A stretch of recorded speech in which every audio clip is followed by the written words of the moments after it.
What's up, everybody? Welcome back to another video. This is the second part to OverSimplified's The Napoleonic Wars. I did record this just now. I did record this, but my stupid ass mic decides to just turn off on me. And then when it turns off and then I plug it back in, it just makes this weird staticky noise. I just need to get a new cord, but I'll have to do this. I'll have to redo this whole video again. If it turns off on me, I'm just gonna say, fuck it. I'm gonna do something else. But I made it to around 18, 19 minutes, so I'm gonna have to go through all of that shit again. Let's get into it. After the third and fourth... Like, subscribe, go over to Oversimplified's channel, like his videos and subscribe to his channel. If you can't tell, I'm still sick. I'm still fatigued and all that other stuff. You know, what comes with being sick. Fourth Coalition Wars, Napoleon had decisively defeated all three of his main rivals on the continent, and he was now undoubtedly the master of Europe. After the Battle of Friedland, his enemies sued for peace, and they all met on a raft on a river for negotiations. They had been fighting for the past 4 years, but now Napoleon and Alexander surprisingly got along like a house on fire. They laughed together, they chatted long into the night. They kissed. The two had a lot of mutual respect, and Napoleon even told his wife that if Alexander were a woman, I would make him my mistress. Kind of a weird thing to say to your wife, Napoleon. In the end, they came to an amicable agreement. Russia would lose barely any land, and in return, they'd join France against the UK and invade Sweden. Win-win. On the other hand, Frederick William III was sidelined, and Prussia lost an enormous amount of territory to French client states. Only the UK remained as the last major threat to Napoleon, and they continued to be a big thorn in his side, constantly funding his enemies and using their powerful navy to wreak havoc on French trade and overseas colonies. But what could Napoleon... It's actually a good thing that I'm watching this again, because the first time I wasn't really getting it, but yeah, this time... The British were safe across the channel.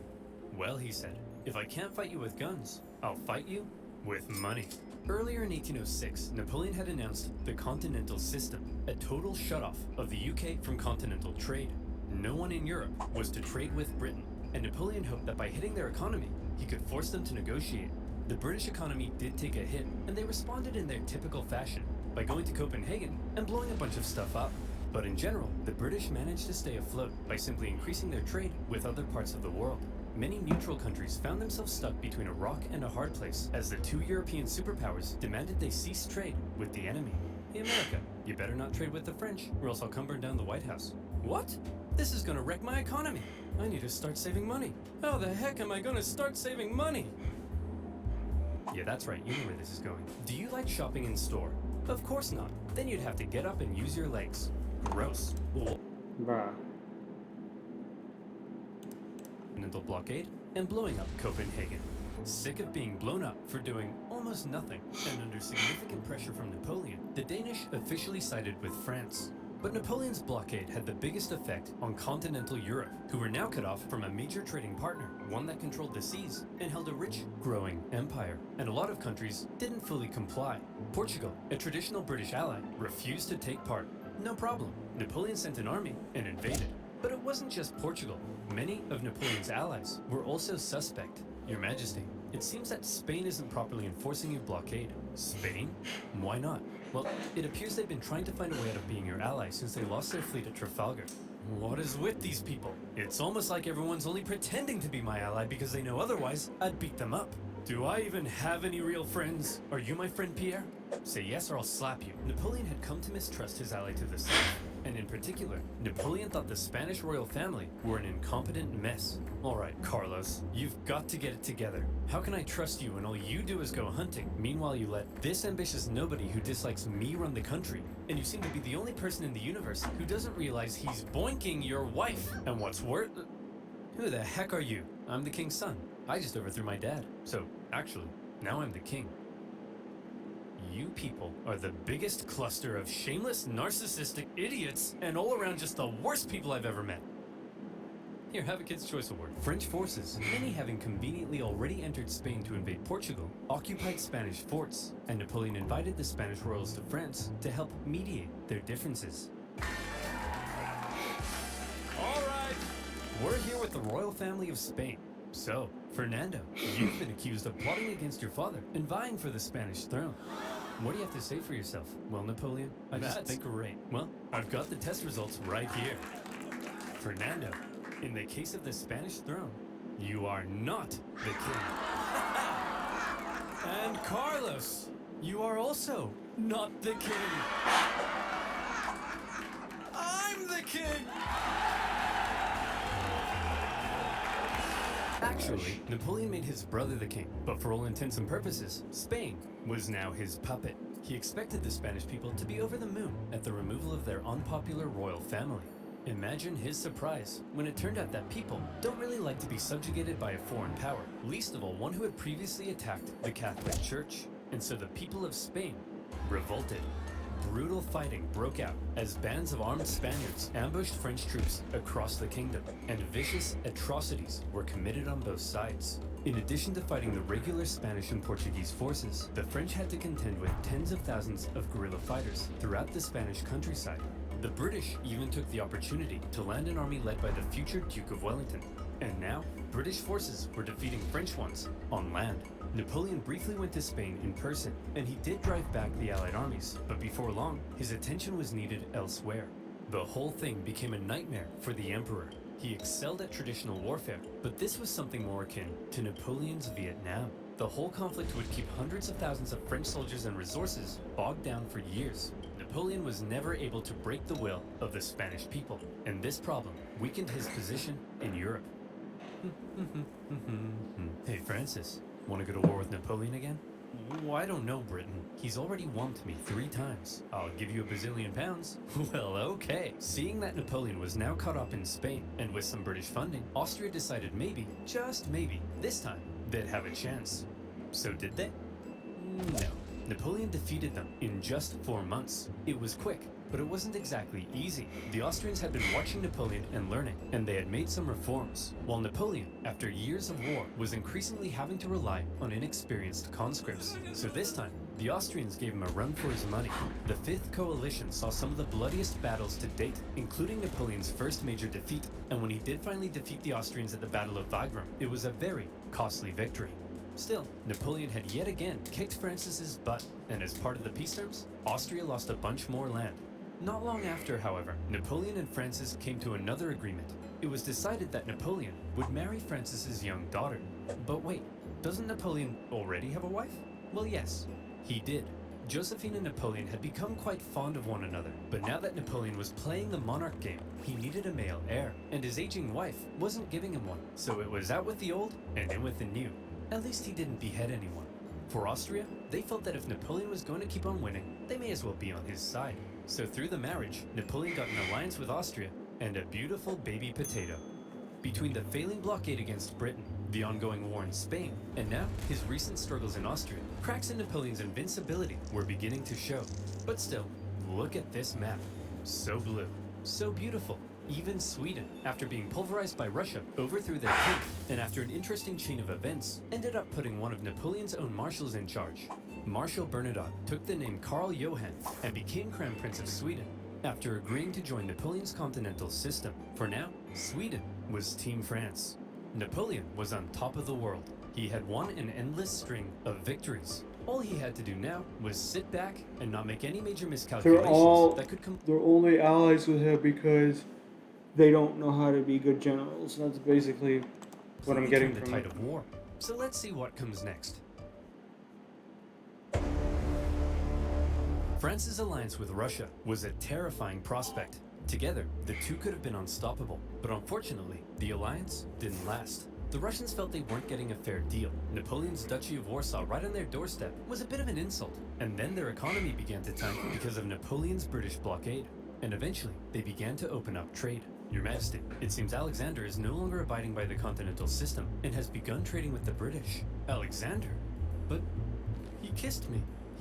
Kissed you? You wouldn't get it, Pierre. No one would ever kiss you. The security of Napoleon's empire depended on removing the British threat, and he wasn't happy with Russia's backdoor shenanigans. And so in 1812, Napoleon decided to go to war.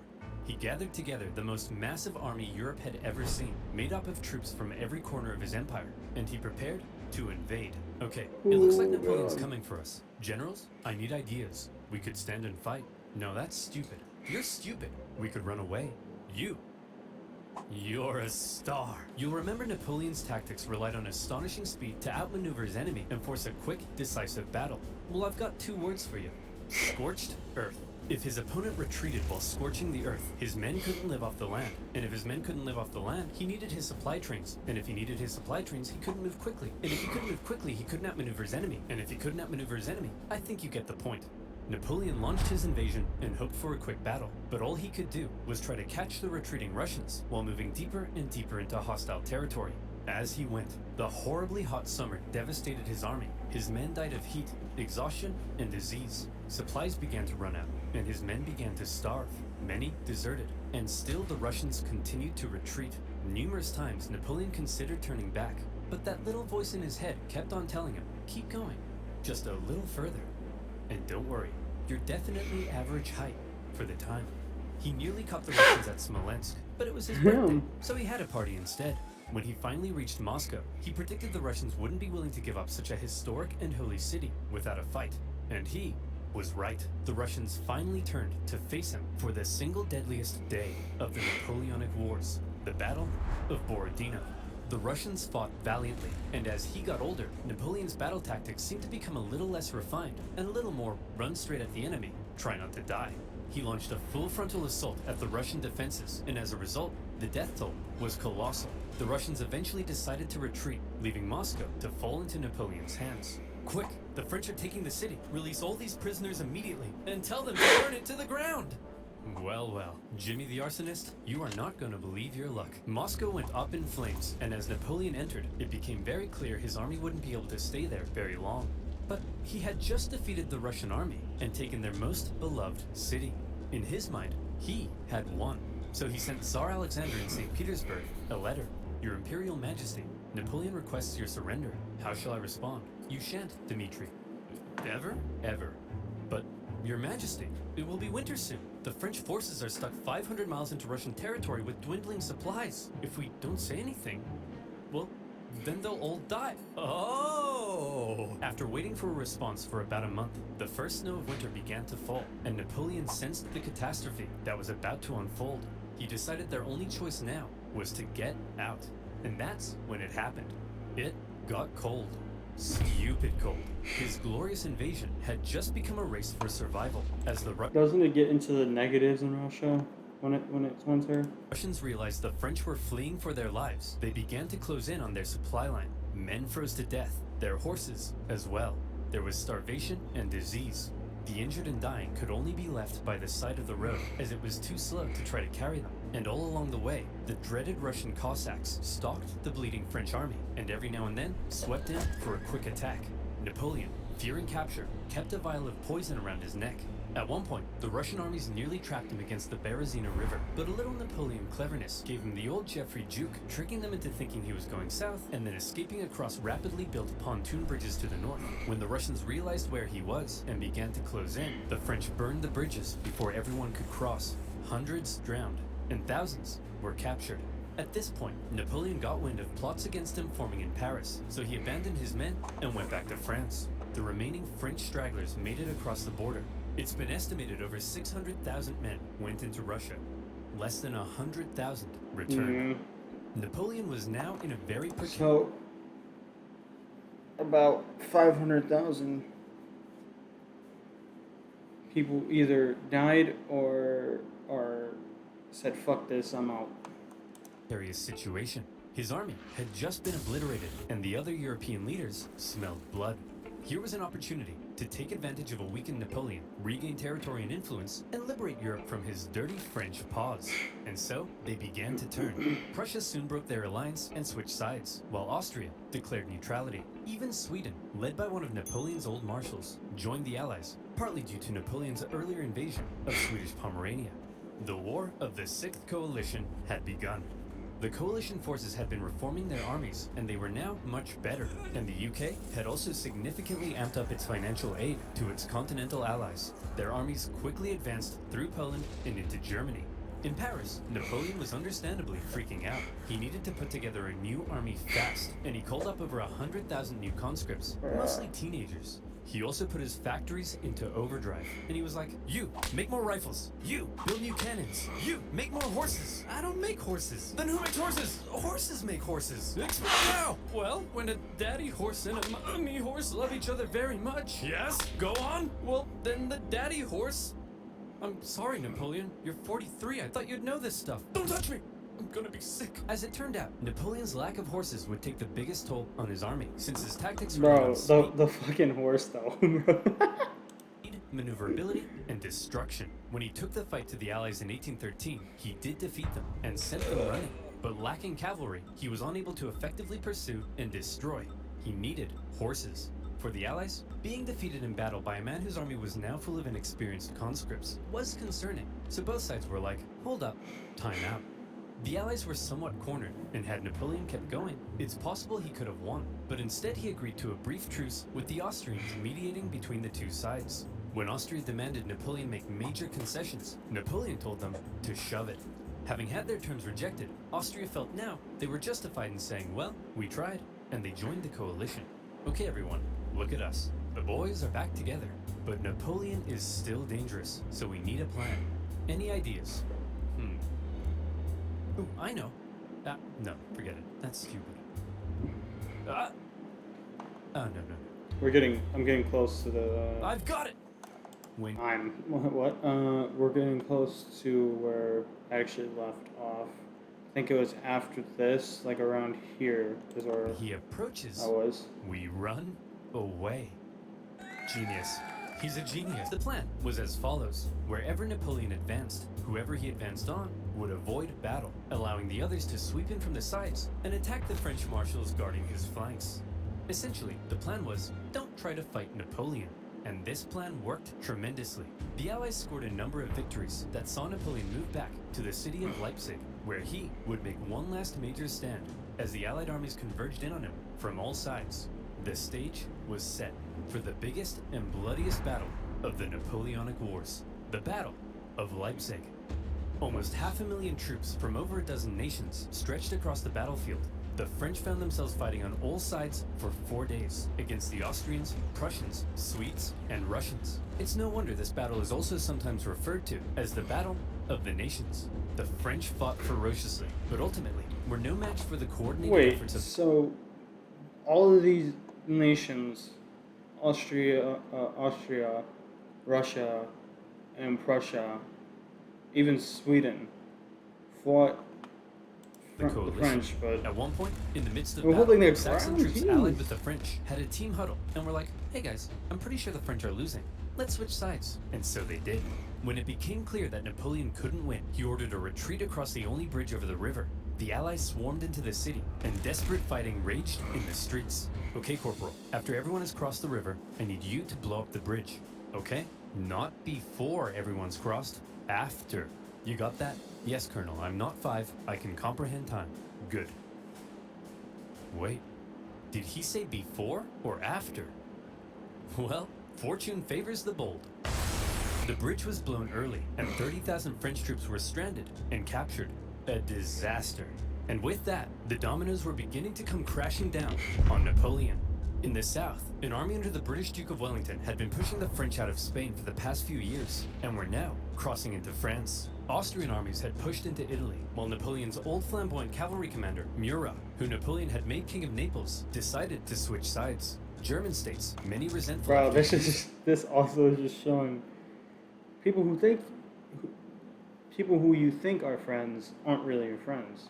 Under Napoleon's thumb, turned against him, and the Confederation of the Rhine collapsed. Bernadotte invaded Denmark, and they were forced to join the coalition, while the Netherlands were... He made this man a leader... No, 2 people leaders of... Bro, and they just turned like that. Napoleon might have seen the writing on the wall, but he was Napoleon, and so instead, he prepared to keep fighting. As attitudes in Paris were already beginning to turn against him, he called up more conscripts to defend the exhausted nation. As for the Allies, they weren't sure exactly what they were aiming for here. A few peace offers were floated that may have let Napoleon keep his position, but the British kept throwing around even more money, and eventually, they all agreed that the ultimate aim was the deposition of Napoleon entirely. And so, Napoleon embarked on one of his most famous campaigns to defend the homeland. He was completely outnumbered, but the Allied armies had split up and spread out. His army was so small that he could move at lightning speed, and he used this to his advantage. In the famous 6 Days campaign against Prussian General Blücher, he attacked from all directions and defeated Blücher's forces 4 times, only suffering a tenth of the casualties he inflicted. Even with his back completely to the wall, Napoleon was still Napoleon. Then he turned south to take on Schwarzenberg's army of Bohemia and enjoyed even more victories. However, Napoleon's problem was that he couldn't be everywhere at once, and wherever he wasn't, the Allies continued to push towards Paris. He made one last-ditch attempt at moving in behind the enemy lines and cutting off their communications, but Paris was in disarray, and the people were sick of war. One ambitious and slightly treacherous politician sent the Allied armies a letter basically saying, "Hey guys, come on in." And so, they did. The city's defenders surrendered, and as the Allied leaders entered Paris, the people cheered them as bringers of peace.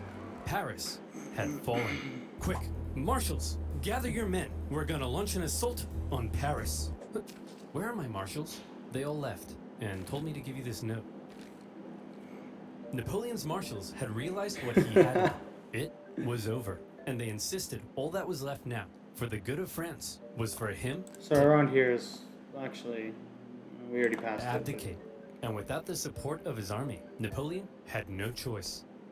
He hoped his son could take his place, but it was decided instead to restore the old Bourbon monarchy. Old King Louis XVI's brother would become the King of France. It was almost like the French Revolution had never even happened. But what will we do with Napoleon? We can't have a hyperactive 44-year-old menace running around reigniting revolutionary ideals and plotting his return. Well, why don't we send him, I don't know. There. The location chosen for Napoleon's exile was the small island of Elba, just off the coast of Italy. Napoleon was to rule over the island, and even got to keep the title Emperor of Elba. The Allies must have been in stitches when they came up with that. When he learned what his fate was to be, he drank the poison he had been keeping around his neck. But it had gone out of date, so instead of a quick and painless death, he got a painful stummy-wummy instead. Before he left France, he addressed his oldest and closest guard one last time, making an emotional speech that ended with him kissing their flag. And off he went to exile.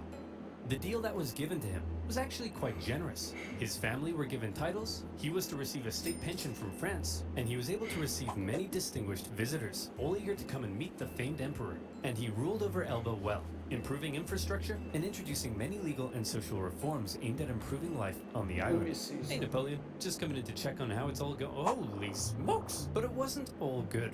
For one thing, he learned of the death of his first wife Josephine and was deeply saddened. He was forbidden from seeing his son and current wife, and in Austria, Emperor Francis had ordered a local count to seduce her, so she would forget about Napoleon. Then, the new King Louis XVIII refused to give Napoleon his agreed pension. He was under constant threat of assassination, and there were even rumors that the Allies were thinking of relocating him somewhere even more remote. But the biggest problem was that Napoleon was once the master of Europe. He had lived a thrilling life of adventure, fame, and glory. Now, he found himself on a tiny island in the Mediterranean, and he was bored. Wouldn't it be nice if he could somehow return to France and reclaim his throne? Hey Napoleon, want to go back to France and reclaim your throne? I would, Pierre. But how? Well, I was thinking we could just take this boat. Will that work? Surprisingly, yes. Pierre, remember when I told you no one would ever kiss you? Yes, sire. Well, pucker up, boyo. Yay.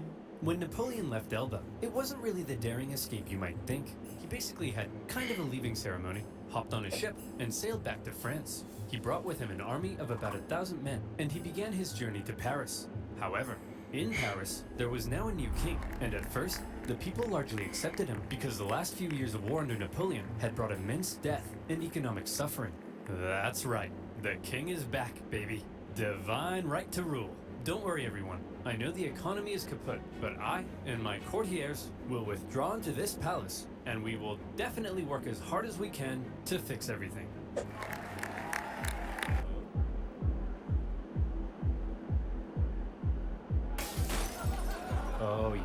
That's why we got rid of the king. As the Bourbon monarchy began to look more and more like a return to the past, and the returning nobility seemed hell-bent on regaining their lost privileges, the people weren't too happy.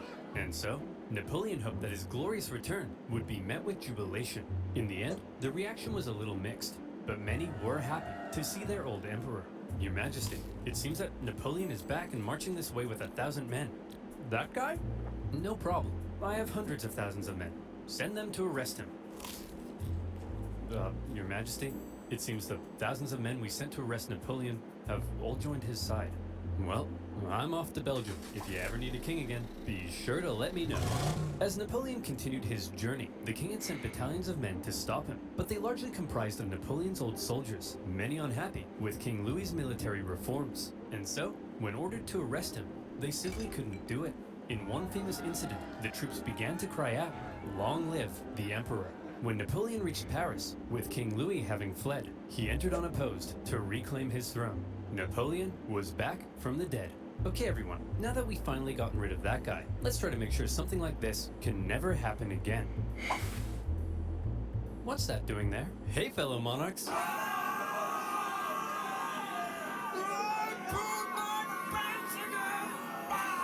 This time, Napoleon promised he would be a mucho good boy and not start any wars. But the Allied leaders were having none of it. They declared Napoleon an outlaw and the illegitimate ruler of France. Then, they declared war, not on France, but on Napoleon himself. And when you have multiple empires declaring war on you as an individual, that's how you know you're a very naughty boy. The Allied powers began making plans to combine their forces and once again invade France. The most immediate threat to Napoleon were the British and Prussians hanging out in nearby Belgium. If Napoleon could knock them out quickly, maybe he could force the Allies to negotiate, and maybe he could hold on to his power. Together, the two armies to the north outnumbered him, so he made a plan to divide them and take them on separately.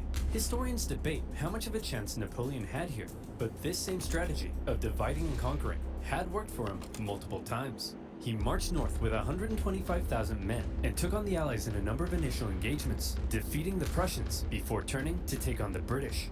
But to Napoleon's dismay, miscommunication and hesitation among his marshals allowed both enemy armies to retreat, and crucially, rather than fleeing east, the Prussians moved north, where they could remain in contact with the British. Napoleon sent a force to hold off the Prussians as he moved in on the British, now holding a defensive position at Waterloo. Prussian General Blücher sent word that he would come to Wellington's aid if he could just hold off the French for long enough. Napoleon had to defeat Wellington before the Prussian army could arrive in force, and it was close. The British held the high ground and a number of key defensive buildings across the battlefield. After waiting some hours he didn't have for the ground to dry, Napoleon sent men to assault the Hougoumont farm, but the British-German garrison there held out. French Marshal Ney launched a number of miscalculated cavalry charges at the British lines. The British formed defensive square formations, and they tore the French cavalry to shreds, while one guy chose the absolute worst time to go on a bender. The French did manage to capture a farmhouse directly in front of the British line, and from there, they unleashed artillery hellfire on the British square formations. And as Napoleon sent his Imperial Guard in to finish the British off, a nervous Wellington knew his lines were at breaking point. But the Prussians had earlier begun to arrive, and now they were arriving in large numbers. And after the British held out and sent the French Imperial Guard running, the French lines panicked, fearing they had been encircled, and they began to flee. The Battle of Waterloo was an Allied victory. And with that, Napoleon's hopes of returning to glory were vanquished. He knew he was defeated. He went to the British and said, "Can I please have a house near London?" And the British replied, "No." Instead, to make sure Napoleon was put away once and for all, they sent him to one of the most isolated and remote places they could think of, a tiny island in the Atlantic Ocean, St. Helena. Here, a deeply isolated and depressed Emperor Napoleon would live the remaining years of his life. His house was a wooden bungalow, not exactly on par with the Tuileries Palace. Much to his frustration, his captors referred to him as General, rather than calling him Emperor. His mail was censored, his visitors were vetted. There was almost no way he could escape such an isolated island. But just to be sure, he was guarded by 2,000 British soldiers and 2 ships that circled the island 24 hours a day. He had once been the most powerful man alive, and images of the victorious Napoleon depict a strong leader, hand firmly in jacket. Depictions of Napoleon on St. Helena show a disheveled old man, hand firmly in pants. He had lost everything. And by the way, he was only 46. So maybe it's about time you know what? You're doing all right, kid. Napoleon fought one last battle while on the island. The battle for his reputation. He spent hours writing his memoirs, espousing his achievements, recording his greatness, and turning himself and his story into a phenomenal legend. And in this battle, he certainly succeeded. His mark on history cannot be denied. After his defeat, the European monarchs had got to work restoring Europe to its traditional balance and reasserting their dominance. But after Napoleon had spread the influence of the French Revolution, these returning monarchs would have a difficult time regaining their absolute control. France returned to the rule of the Bourbons, but it would go on to stage another revolution, and then another one. Reaction to Napoleon's rule in places like Germany and Italy propelled forward the ideas and Yeah, feelings because I think both French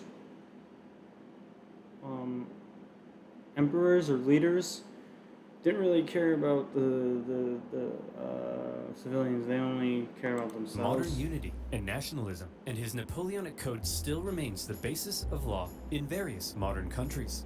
The modern world owes a lot to Napoleon's legacy. He remains statistically possibly the greatest military general in history, and his revolutionary military tactics changed the face of warfare. He was the last truly great leader to both lead his armies in battle while retaining total political control over a vast empire. There's still hope for Joe Biden, but the man remains somewhat of an enigma, and we still aren't sure exactly what to make of him in some regards. Was he the champion of the French Revolution, spreading equality wherever he went, or did he betray it by making himself an absolute monarch and restricting certain liberties? Was he an ambitious and aggressive conqueror, hell-bent on bringing Europe to its knees? Or was he simply defending himself against an aggressive Europe, hell-bent on reducing his power? Some things will continue to be debated. Napoleon died at the age of 51, officially of stomach cancer, but some believe he may have been poisoned. The British buried him in a tin coffin, inside a mahogany coffin, inside a lead coffin, inside another mahogany coffin. I guess this time, they wanted to make sure he stayed where they put him. In 1840, his remains were moved to Paris, where they now rest under the dome of Les Invalides. The man from humble origins, with huge ambition, ruthless determination, immaculate skill on the battlefield, and a hefty dose of luck, who was determined to make his mark on history, did just that. There is no immortality, he said, but the memory that is left in the minds of men. And in that sense, Napoleon knew he would live on forever. Oh, and to reiterate, he was definitely average height for the time. Okay, well, alright, well, yeah, if you guys did enjoy this video, please give it a like, subscribe, go over to OverSimplified's channel, like and subscribe to his videos. Yeah, like I said in the part 1, he was a good general, he just wasn't a good person. Usually people like that usually get lost because they see so much power, they see so much people looking up at them, and I don't even know what I'm saying. All I'm saying is don't lose your way, because once you do, it's game over, bro. Like, you clearly saw, he was a good general until he wasn't. But yeah, like I said, if you guys do like this video, please give it a like, subscribe, go over to OverSimplified's channel, like his videos, subscribe to his channel, and I'll see you guys in the next one.